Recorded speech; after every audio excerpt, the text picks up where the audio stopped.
Learn English through stories B15. Adapted and modified by Kulwant Singh Sandhu. Contents: 1. The Sparrow and the Elephant. 2. Potatoes in her stockings. 3. Tom the dog. 4. The crow who wanted to be a peacock. 5. Picture dictionary. 1. The Sparrow and the Elephant. Once there lived a couple, he sparrow and she sparrow, on a big tree. They were living a happy life. They managed well in the winter. They always had saved enough food for a harsh winter. They also coped with hot summer without any problems. One year, they built a new nest. She laid her eggs in the nest. As usual, one morning, they went out in search of food. It was a scorching, hot summer day. They spent their noon on the bank of a river. While they were away, an elephant had come to rest under the tree. Something fell on the trunk of the elephant. The elephant became angry. Annoyed elephant broke a branch of the tree on which the nest was built. Unfortunately, all the eggs of the sparrow were broken. The she-sparrow was full of grief and began weeping for her eggs. Luckily, she had many friends. A woodpecker was a close friend of her. When he heard that she was crying, he came to her. He asked, "Dear sparrow, what is matter? Why are you crying? Where is your husband?" She replied, "My eggs had been crushed. My husband has gone get some straws. We have to make our nest again. That wicked elephant has done the damage. He broke the branches on which our nest was built. If you are a true friend of mine, do something quick. We have to take revenge on this cruel elephant." The woodpecker comforted her and said, "I got a friend. She is a fly and is very clever. We should go to her and take her opinion." They went to his friend the fly. The woodpecker said to the fly, "Good evening, dear fly. We have come to you for help. This is my close friend Sparrow. She lived with her husband on the big tree. You know that big tree which is not very far from the river. She has lost all of her eggs. The culprit is an elephant. He was angry about something. He pulled the branches on which my dear friend's nest was and her eggs." The fly thought for a moment, then said, "Dear sparrow, I understand your grief. I can sense what you are going through. Anyway, I have got a friend. He is quite close to me. He is a frog. We must take his opinion. The matter is very serious." The next day, all three of them, the sparrow, the woodpecker, and the fly, went to the frog. When they reached, he was in a meeting with other frogs. They had their community issues. When the frog saw his close friend, the fly, and some other creatures, he excused himself and came to meet his friend. He said, "Hello, fly, my dear friend. Long time no see. Where have you been? Who are your companions?" The fly explained everything. The frog said, "What can an elephant do before a united crowd like us? Even though we are friends of friends, we are friends. Do what I tell you, dear fly. You go to the elephant at lunchtime, hum a sweet tune into his ears. Dear woodpecker, when the elephant closes his eyes, you take his eyes out with your spear-like beak. Now he is blind. The first thing, he would need water. I would sit on marshland croaking. He would think there is water. As soon as he would come to marshland, he would sink and die." The next day in the noon, all the three played out the plan, and the elephant was killed when he drowned into a marshy area after being blinded by the woodpecker, when he closed his eyes in response to the music. Thus, with the smartness of all the three animals, the sparrow took her revenge on the elephant. Moral: wit is superior to brute force. An old Punjabi song using the word sparrows. We are like a flock of sparrows. Oh, Father, we will fly away. We are on a long flight. Oh, Father, we know not where we will end up. 2. Potatoes in her stockings. When sewing and darning was taught at schools, there was a little girl called Mary Jane.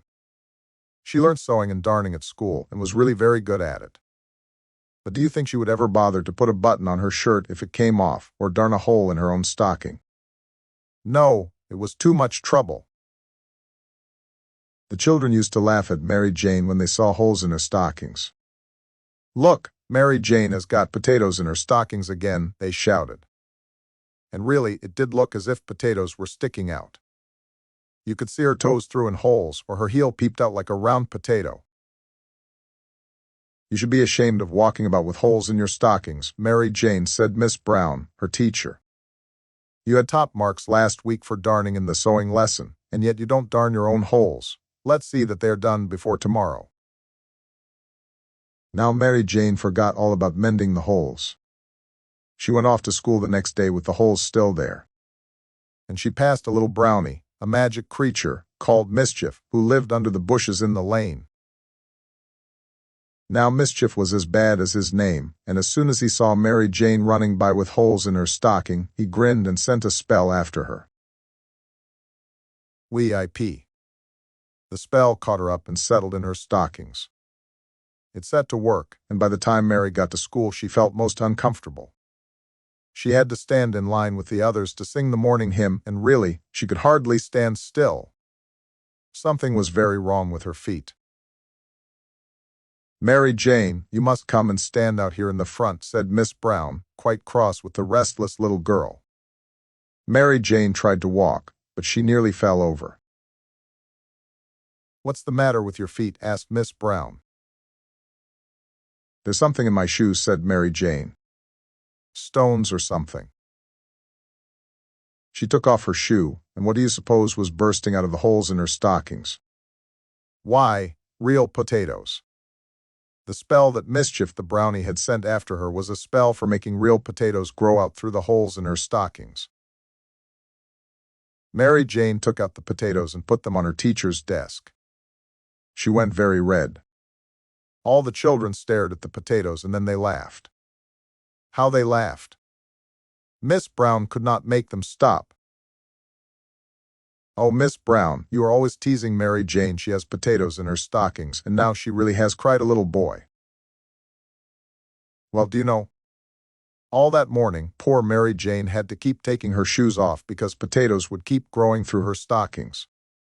Miss Brown said there would soon be enough to cook for dinner for the whole school. You would never know, there might be enough to sell in the market next week." Mary Jane couldn't walk home in her shoes and stockings. It was much too difficult to walk with potatoes bursting out everywhere. So she had to walk home in her bare feet. And what do you suppose she did as soon as ever she got home? Yes, she got her needle and her wool, and she sat down and mended every single hole in her stockings. And from that day to now, no one has ever seen another hole in Mary Jane's stockings. Note: in the olden days, it was embarrassing to have a hole in your stockings. Nowadays, it is a fashion thing. Old Punjabi song involving embroidery. You gave me your handkerchief to embroider. Yourself have gone to a foreign county. Oh, hard-hearted, what did you gain? By making an inexperienced, naive one suffer. 3. Tom, the dog. There lived a dog named Tom. Mrs. Coley adopted him as a pet. She was a wealthy lady. She loved Tom. She had no family of her own. She only had far relatives. They had no interest in her other than her wealth. She looked after Tom well. In return, Tom tried his best to guard the home his owner. Whenever a thief or a burglar came near the home, Tom would bark as loudly as he could to scare them. He was given 3 meals a day. He was always well hydrated, was given plenty of drink. His kennel, doghouse, was of a good size. It warm in the winter and cool in the summer. When night fell, he slept on a nice blanket inside his kennel. As soon as the day broke, he had his food served before him in no time. The neighborhood dogs were not so lucky as Tom. They were jealous of Tom's fortune. Now and then they would bark from outside the gate of Tom's house. They would utter curses at him. All this disturbed Tom a little. But he would only say, "Poor fellows, They have to struggle so much for their food while I am so lucky. I must not shout at them. I should try to be sympathetic towards them. I must not add to their misery." So he kept quiet and went about his business, turning a deaf ear to their insults. One day, as Tom was taking a walk with his owner, he saw that some young boys were throwing stones at some dogs. These were the dogs who insulted him. The dogs were terrified, and they had nowhere to go. They could not avoid what was going on. Many of them were bleeding and barking feebly in protest. But the boys were not in a mood to let go of them so lightly. They picked up heavier stones and threw them at dogs. The boys were having fun at the expense of the dogs. Tom could not hold himself back. He was of a strong build and had a very deep voice. He knew that he could scare the boys. He managed to jerk his leash free out of his owner's hands. Then he ran towards the boys.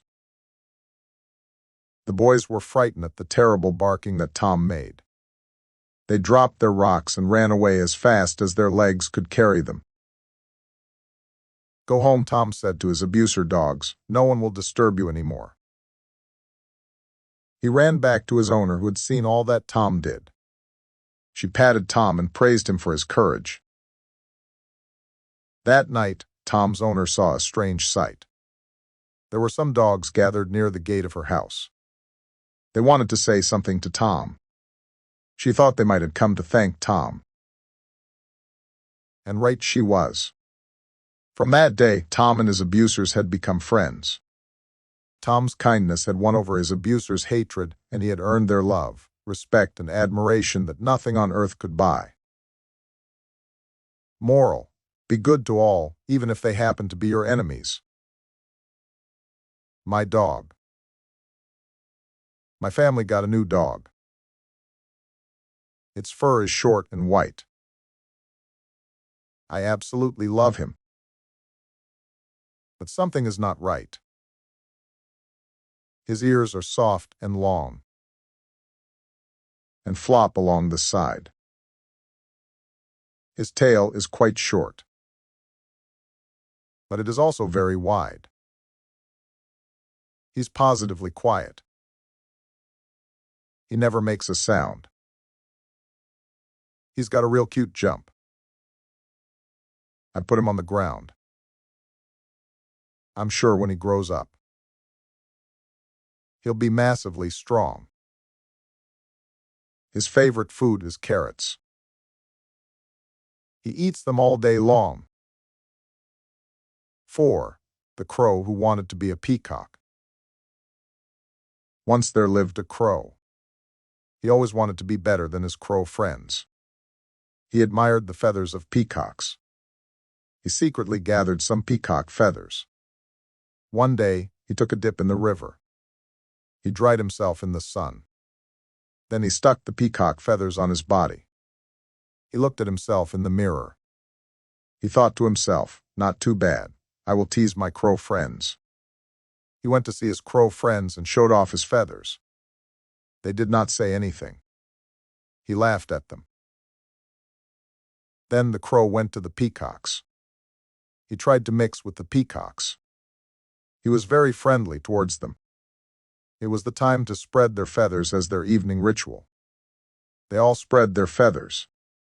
One of the peacocks said to the crow, "Hello, friend. Why don't you spread your feathers?" The crow lied, "I don't feel well today." They recognized that he was a duplicate peacock. They attacked the crow. They did not only take off the peacock feathers, but also took off the crow's own feathers. They also battered him badly. Now the featherless, badly battered crow went home. His old crow friends wanted to laugh at him, but they did not. They felt sorry for him. 5. Picture dictionary page.